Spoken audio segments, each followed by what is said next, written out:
ẹ má jò jọba o ẹ má jò jọba o ẹ lè ti máa ṣe kó má máa bì yín lọ́wọ́ wò ó lè jẹ́ pé lè máa ṣe tó máa bẹ̀ yín lọ́wọ́ wò kò sẹ́ni tó bá fi Wàsíù jẹ oyè tí àbùkù kì í kàn án kò sẹ́ni tó bá fi Wàsíù jẹ oyè tó máa tún pẹ́ mọ́ láyé kò sẹ́ni tó fi Wàsíù jẹ oyè tó pọ́n àwọn bàbá yẹn tó jẹ́ pé wọ́n máa dààmú tó máa fi kú báyìí wọ́n máa ń sẹ́tù díẹ̀ ó máa dààmú tó máa wọn ò ní sẹ́tù mọ́. kí ni reason tí Wàsíù máa fi sue Governor Dàpọ̀ Abíọ́dún number one torí wọn ò sọ pé òkè o ó sue the Governor Dàpọ̀ Abíọ́dún bóyá torí pé the Governor Dàpọ̀ Abíọ́dún ló ń support wọn pé kí wọ́n má gbà sí pé kò ń ṣọmọ ọba níjẹ̀bú ni níjẹ̀bú-òde ni kò relate mọ́ both ruling houses ok ṣé Governor Dàpọ̀ Abíọ́dún ló sọ bẹ́ẹ̀ ni kí ni reason tó fi sue Governor Dàpọ̀ Abíọ́dún kí ni reason tí Wàsíù fi sue Dàpọ̀ Abíọ́dún. Number two wọ́n ní the other àwọn tí ọba tó yẹ kó mú ọmọ oyè sílẹ̀ wọ́n ní wọ́n fẹ́ rọ̀bù wọn ok bóyá wọ́n fẹ́ àtòtórí bí àwọn èèyàn ṣe ń carry rumour sí pé because of Wàsíù ni wọ́n fẹ́ fi system rubbish wọ́n fẹ́ fi system rọ̀bù àwọn people yẹn now ok these people wọ́n ti sọ pé ok o Wàsíù is not their family is not from them that is àwọn tí Wàsíù kọ́kọ́ kọ lẹ́tà sí tí wọ́n ní kọ́ mọ́ tó oyè kan gangan àwọn tó yẹ kí ó fi ọba tó fẹ́ jọba gangan so wọ́n ti deny Wàsíù now kí ló dé tó jẹ́ pé Wàsíù náà ní ti fìdí pọ̀tẹ̀ mọ́lẹ̀ for that again let me tell you the truth pé Wàsíù kọ lẹ́tà sí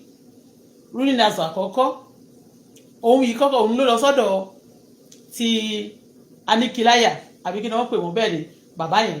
òun náà ló padà lọ síbi tí wọ́n ti kọ̀ ọ́ tán ní kì í ṣe ara wọn fìdí pọ̀tẹ̀ gan náà tí wọ́n tún wá sọ pé wọ́n tún fẹ́ jump láti fi ìdí ọ̀dà wọn yẹn ní òwò orúkọ wọn máa ń sá sí mi lẹ́nu ó yẹ kí n kọ sílẹ̀ I will write it down máa kọ sílẹ̀ sí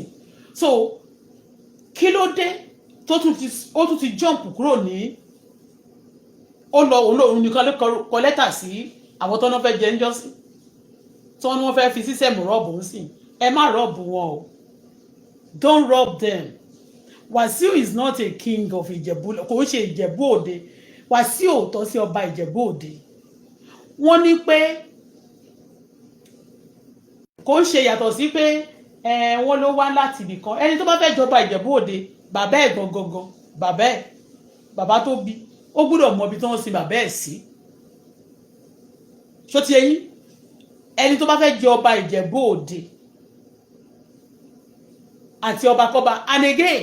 Wàsíù ẹ jẹ́ kí ẹ má tó torí Wàsíù da gbogbo nǹkan rú ní ilẹ̀ Ìjẹ̀bú Òde o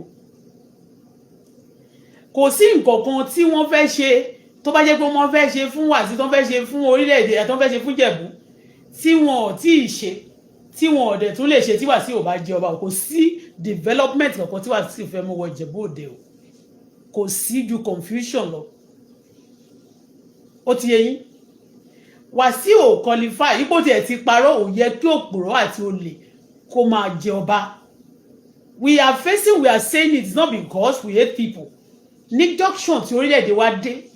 tí everybody máa sọ wípé àwọn olódodo máa wá bí tó máa sá lọ ní kúrò lórílẹ̀-èdè Nàìjíríà ó wá di ẹni láyà kó wá wọ̀ àwọn apààyàn nìkan ló lè máa gbé ní orílẹ̀-èdè Nàìjíríà àti ìyàwó àwọn apààyàn àti ọmọ àwọn ọmọ tó bá àwọn ọmọ èèyàn tó bá ń pa èèyàn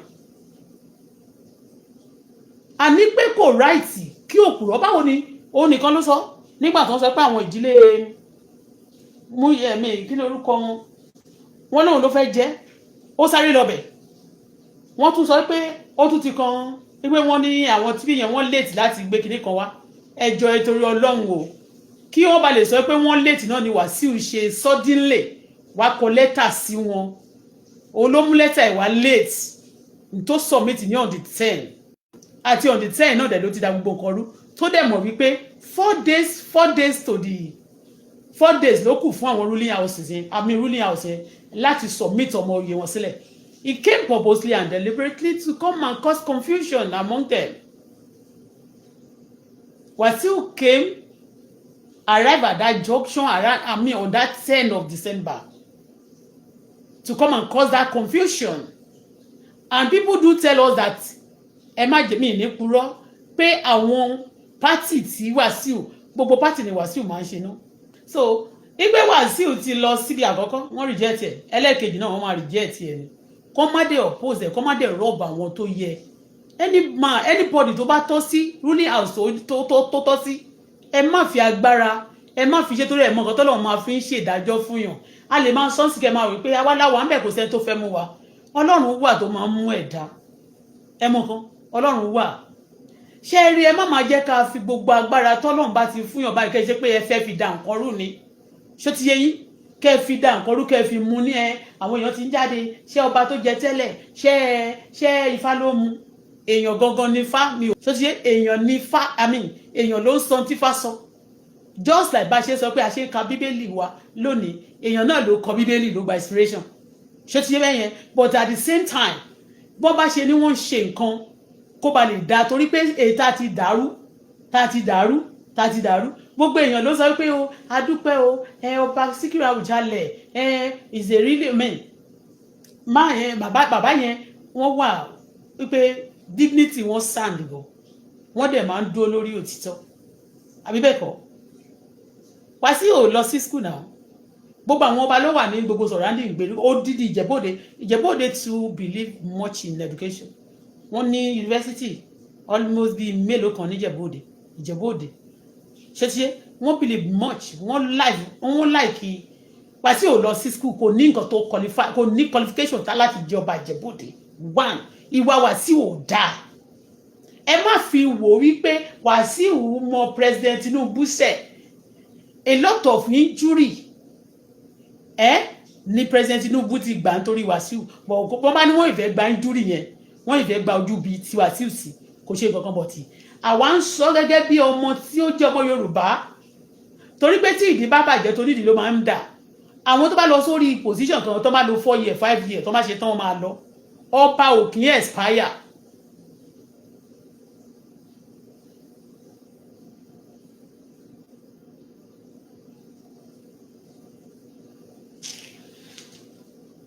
ọba ò kì í expire until ọjọ́ tó bá ti kú àbí tó bá wàjà so wọn ò lè force torí ẹ̀ ní ọba ló yẹ kí a wà very very careful láti máa yan ọba kan ni wọ́n yàn ní Ọ̀ṣun state yẹn ní Yorùbá land yẹn náà ni wọ́n ti lọ mú wọn náà lọ mú ọba yẹn ní Amẹ́ríkà ọba wà ní ẹ̀wọ̀n ní Amẹ́ríkà bàbá tó wà lórí oyè ń sìn President Bola Ahmed Tinubu wọn ò ní wà lórí oyè yẹn forever mi ìrobí sí wọn mi ìdẹ̀rọ́kú sí wọn wọn ò dẹ̀ ní wà lórí wọn ò ní wà ní ayé iná forever torí ẹ̀yìn kan tó máa ṣe sí ẹ̀ tí ó yẹ pé tó bá dàgbà tó bá lọ gan sí ìtàgbà lọ ní wọ́n máa gbàdúrà fún kò ń ṣe ní wọ́n máa tún ṣépè fún wọn wọ́n ṣépè fún wọn máa ṣépè fún wọn gbà tó bá lọ Wàsíù ò ka ìwé ẹ jẹ́ kí ilé ọba tó kàn sìn ẹ jẹ́ kí ẹ fún wọn ní time wọ́n ní ọba ẹ̀mí kí lórúkọ ẹ̀ ọmọ Bàdàpọ̀ that's governor of Ogun State wọ́n lòun ló sọ fún wọn pé kí wọ́n hold on first wọ́n fi system wọ́n fẹ́ fi da gbogbo ẹ̀rú so that wọ́n á sọ pé wọ́n á jump ilé ti rúdí àwòṣe wọ́n wá bọ́ sí pọ̀tẹ̀ kí ló dé tí Wàsíù ti ja olè lójúkorojú bẹ́ẹ̀ tó sọ pé òun wá láti ibẹ̀ yẹn ó tún gbà tó sọ pé wọ́n tún jump á tún sọ pé òun nìkan tó bá tún ní wọ́n jump yẹn náà á tún lóun tún wá láti ibi kẹta olè ni ẹ má máa jẹ́ ká gba olè láyè láwùjọ tí ẹ bá ti gba olè láyè láwùjọ ẹ cancel EFCC tẹ́ bá ti gba Wàsíù láyè láti ìjọba ní Ìjẹ̀bú-Òde ẹ pa ní tó bá ti ń jẹ́ EFCC ẹ parẹ́ ipe àwọn kan fẹ́ jẹ fún ṣe fraud kan investigate wọn kó má sí pé wọ́n investigate fraud kankan mọ́ ní orílẹ̀-èdè Nàìjíríà tó bá ti ẹ̀yà gan tẹ́ bá ṣe ń ṣe lọ yìí bóyá kó má torí bẹ́ẹ̀ ṣe investigate àwọn bandit ẹ má investigate àwọn fraud torí bandit àwọn tó ń pa èèyàn gbogbo ẹ̀sùn burúkú ni wọ́n ti fi kan Wàsíù Àyìndé gbogbo nǹkan burúkú ló ń ṣe kéèyàn máa parọ́ wọn ní ẹni tó bá ti ń parọ́ máa ja olè Wàsíù ń ja olè lójúkorojú ifá tí wọ́n dá kí ni ifá tọ́nà máa ń dá yẹ mi ò ń ṣọmọ fá tọ́nà máa ń dá báyìí tọ́nà máa ń dá tọ́ni ifá olè ni wọ́n dá fún Wàsíù bọ́ tí ó yẹ Ìjẹ̀bú yẹn ó yẹ Àwùjalẹ̀ tí Ìjẹ̀bú yẹn kò ṣeé jí gbé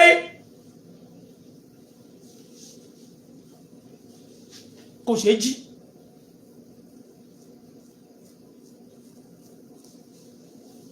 ẹ má fi agbára wọ́n ní tíjọba bá ti dé ìjọba amúnimóògùn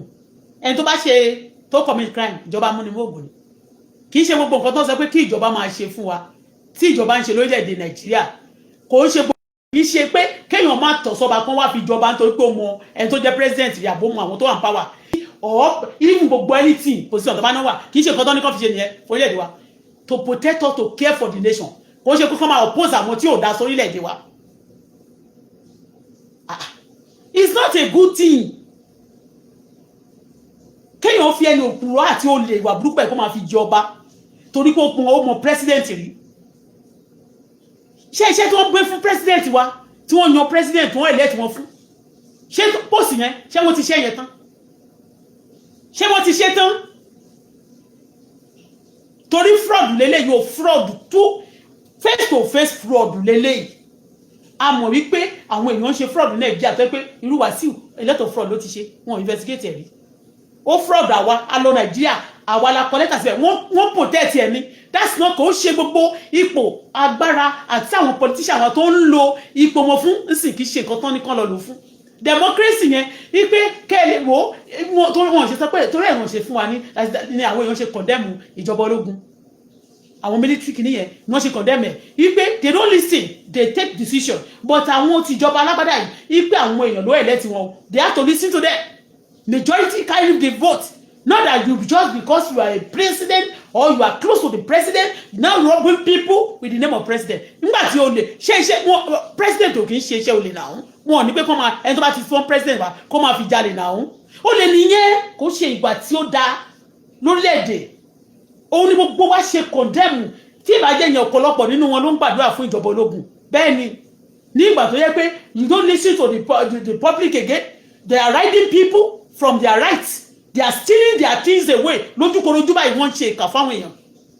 Wọ́n cause àwọn èèyàn. They are making some people happy that are bad people. They are making them happy. And àwọn èèyàn gidi. Wọ́n dẹ̀ deny wọn for their rights. Ẹ mọ̀ pé sọ fún ẹ fún ní. Torí tó máa fẹ́ sọ ní wọn ní ẹ president. Yes, wọ́n lò ló back Wàsíù. Tẹ́ bá ti wá fẹ́ fún Wàsíù ní ẹ fẹ́ fipá gba ipò yẹn lọ́wọ́ àwọn tó tọ́ sí láti fún Wàsíù. Ẹ cancel FCC. Robbery nìyẹn kò need ká máa investigate fraud. Because original fraud ni Wàsíù ló ti commit ó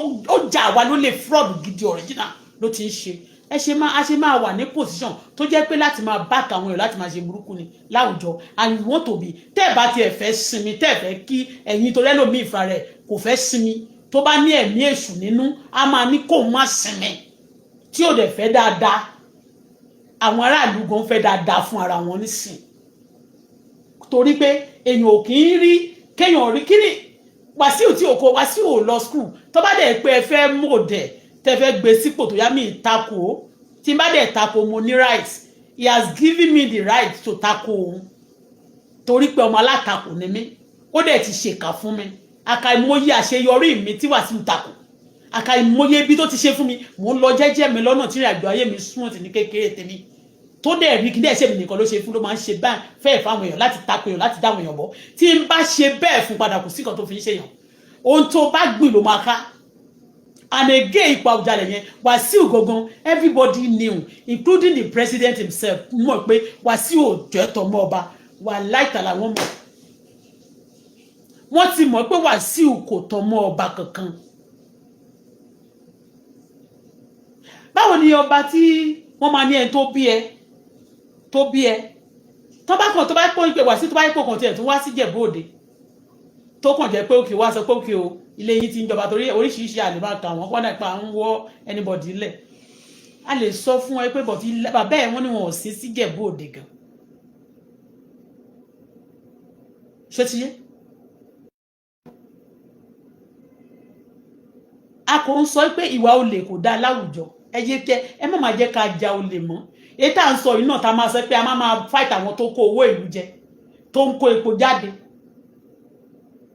tó ń ja olè lóríṣiríṣi Wàsíù ti ja olè owó